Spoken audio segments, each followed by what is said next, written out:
So I'm a used car dealer and I sell cars that are $5,000 and under. And here at my used car dealership, my worst nightmare has actually occurred. And it used to be that I wasn't a car dealer that sold cars that are $5,000 and under. I used to sell cars that were $2,500 and under. And it hasn't been all that long ago that I could have said that about my used car dealership.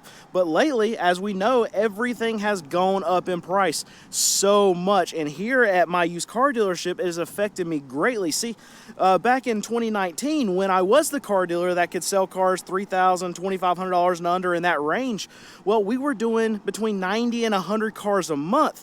And now, my car dealership at $5,000 and under, we are lucky to be at 65 or 70 cars a month. And the reason being is because there's a lot more buyers out there that are able to spend $2,500 cash on a car than there are people out there that can spend $4,500, $5,000 on a vehicle in cash. And I know what you're saying, on a $5,000 car, you gotta be making way more than what you were making on those cars you're selling for $2,000, $2,500. But it's actually not the case. See, when we go to auction and we buy these cars, that Suburban that's back there, I paid right at $4,000 for that car. I'm only making $1,000. And the reality is, well, in most cases, we're only going to average $1,000, $1,200 on a car, no matter what we pay for a car, because that's just what a consumer will pay for it. This car right here, it's a $3,000 Honda Accord. We probably paid somewhere around $2,000 for this car, but the market is going to dictate what we can actually sell it for. Even though we paid $2,000 for this car, market's only going to pay about $3,000 for the car, so that's what we can sell it for. Likewise, on that Suburban back there, paid $4,000 for a car. Doesn't mean I can just sell it for $7,000 because I paid more for it. If the market is only going to pay about $5,000 for the car, that's what I have to sell it for. So back then in 2019, where all my cars were cheaper, we were actually making a whole lot more money just for the simple fact that I was able to turn and burn and sell a lot more vehicles than what I'm able to today. And here's the disaster for a small business owner like myself. Well, I'm making about the same amount of money per vehicle as I was back when stuff was cheaper, but I'm selling fewer cars, so I'm making less money. And then on top of that, I have to spend more money per vehicle, so I'm taking on way more risk for my business. And even on top of that, everything else to run my business has cost me more over the last 5 to 6 years. You think payroll, you think labor, you think just getting the cars fixed. That's what we're talking about, paying these mechanics to actually fix our cars. Our lease has gone up, our insurance has gone up, everything related to running my business has gone up in price, making my margins so much thinner than what they used to be. And on top of all that other stuff, probably the biggest price increase that we've had to deal with as a small business running a used car dealership has been parts. Have you had any issues getting parts for the older vehicles that you sell? So I'll say that we haven't had any issues actually finding parts and getting parts. One problem that we've had is that over the last few years, just like everything else, parts have gone out crazy. The amount that we spend on parts is so much more than what it used to be. And one big thing is transmissions. We used to be able to buy transmission. So if we have cars that are $5,000 and under, when we're fixing a transmission, that's something that we have to get in as cheap as possible, the transmission. And what we would do is we would buy a used transmission, either from a junkyard, or there's like online sites where you can buy rebuilt transmissions or transmissions that come out of wrecked vehicles, like they were hit in the back. So the motor transmission's absolutely fine, but the car's totaled. And we were able to buy transmissions really cheap, get them put in, have like a 6 to 12 month labor and parts warranty on these things, and be able to buy them and get all that done for like $1,200 to $1,800. What was the last transmission that you just put in our spreadsheet? It was like $3,500. That wasn't the last one. It might have been. There was one that was $3,350. Yeah. And that's what we're paying now for transmission. And think about what I'm selling. Like I'm buying and selling cars that I have to sell for under $5,000. So if I have to put in a $3,300 transmission, one, I'm not making any money on that car, and two, I'm probably losing money on that car because we're going to have. I think we had like $2,500 in that car. We put in a $3,300 transmission. So that's what $6,000 right there. And I think we listed it for $5,500. and we had to price drop it because nobody wanted to. I mean, I say that we sell cars for $5,000 and under. Sometimes we make mistakes. We buy a car with a bad transmission and we try to get our money back out of it. So it was probably started at $6,000, $5,500, somewhere around there, just so we could break out of it. Couldn't sell it. So price drop. What did we end up losing on that car? Do you remember? We lost $1,200. We lost $1,200 on that car. So if we had $5,500 in that car, then we would have ended up selling it for what, $4,500, $4,000, somewhere around there.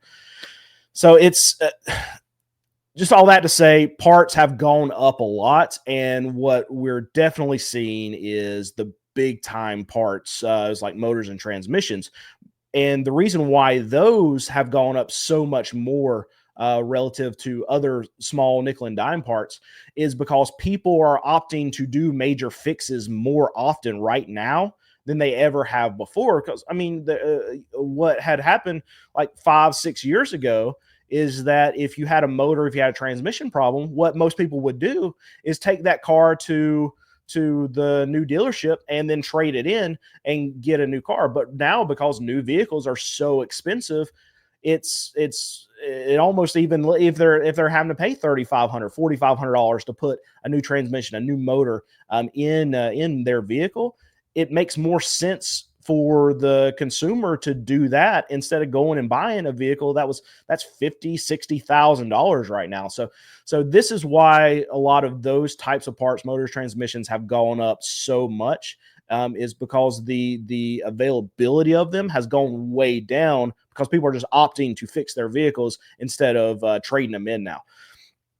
And I think that's going to continue to be an issue as long as prices are where they are. And I mean, they might go down a little bit, but relative to people's wages, car prices are going to stay very, very high for a very long time unless we get some kind of massive market correction, some massive Fed rate move down, or some kind of big economic thing that happens where just the whole bottom falls out. And I'm not predicting any of those things to happen. We'll probably get a small correction, is what I would think, 10-20%, but that's not going to help the part situation. That's not going to help the motor, the transmission situation. I always wondered, how do you pay your sales staff, commission or bonus? We don't do any commission. The reason why I don't do commission, I never have and I never will, is I feel like each and every sale makes it to where the sales staff has to be a little bit more predatory, even if they don't feel like they have to. Even if we get the best sales staff in the world that doesn't want, that's trying to be as anti-predatory as possible, it puts too much weight on that one sell for that person. And any person out there is going to fall victim to this, because if they didn't sell a lot of vehicles throughout the week, the commission check's coming out, this is the last day of the week, well, I'm gonna push extra hard to get this sale that this customer's on the fence. I don't want my sales staff doesn't even really get out of their seat to all right, yeah, to help customers.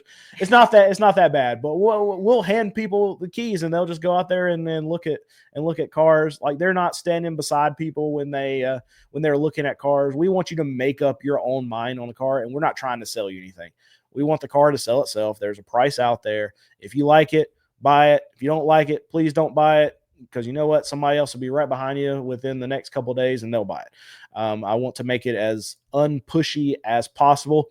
Now, with all that, what I will say is we do bonus, and everyone on the team gets a bonus. I don't care if they're selling cars, if they're working on cars, if they just drive cars for drive cycles, then everyone on our team gets a bonus every time we hit 100 cars.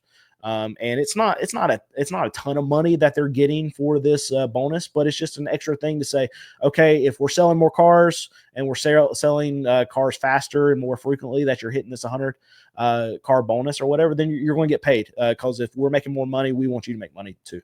And I think every business should have some kind of structure where if the business is making more money, each and every one of their employees should make more money. But we have to walk that line where we have to make it where each and every sale is not so dependent on the money that they're actually going to take home, because we don't want to set up a situation where a customer is going to feel pushed in any, and I don't feel like any of our staff would do that.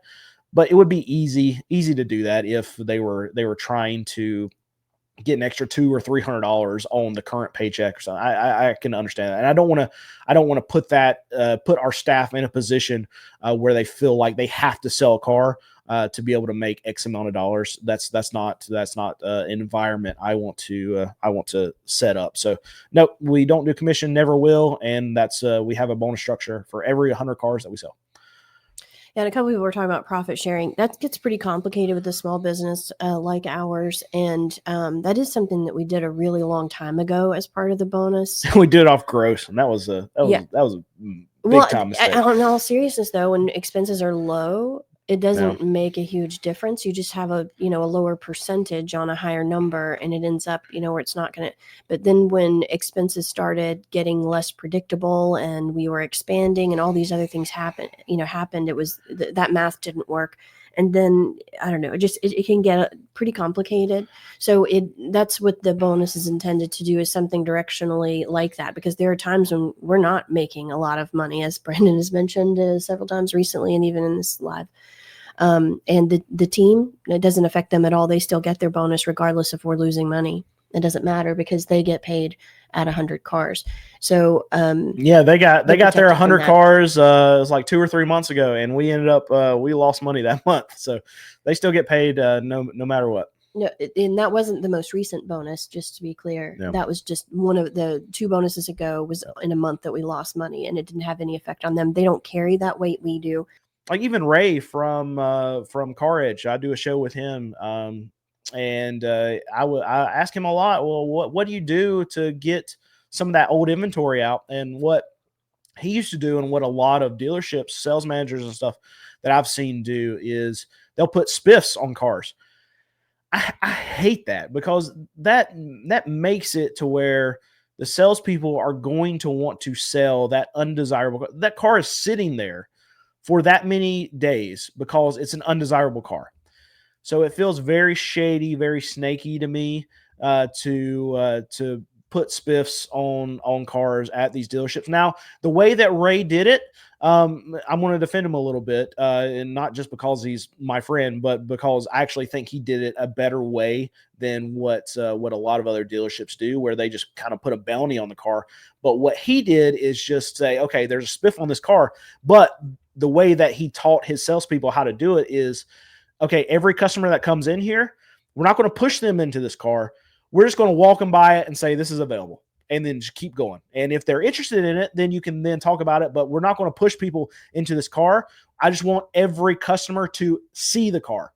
And that makes more sense to me, where you can say something's available and not push it in their face. And I feel like with a lot of commission salespeople and a lot of bounties that are put on cars at dealerships, it's not handled that way. And I would rather have the car available and not, hey, we need you to sell this car. Let the car be available, and that's it.